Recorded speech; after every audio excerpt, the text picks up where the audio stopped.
Brigade Senapan bermotor pengawal ke-39 terus bergerak maju dan memukul mundur musuhnya di sektor selatan arah Kurakhovski. Terbukti dalam sebuah rekaman yang ramai beredar di media sosial Telegram pada Kamis 7 November 2024. Dapat dilihat dalam rekaman deretan kendaraan lapis baja kubu Moskow beraksi menyerang pertahanan targetnya. Selama beberapa hari terakhir, penduduk Sakhalin berhasil mengusir personil musuh dari arah selatan yang berdekatan dengan hutan Elizavetovsky.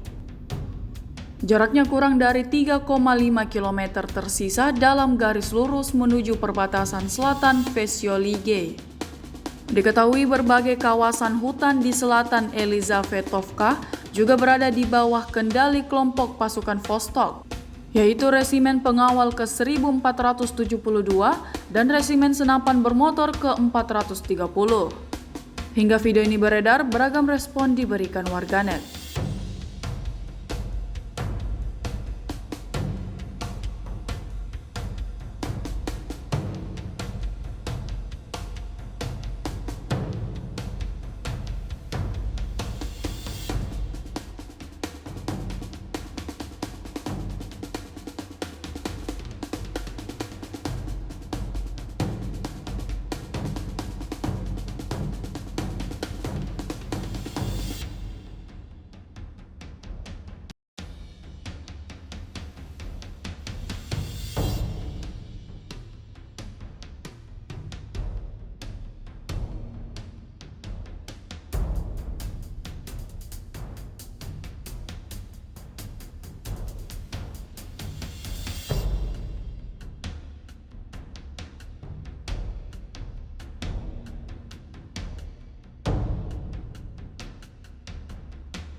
Download Tribun X sekarang, menghadirkan lokal menjadi Indonesia.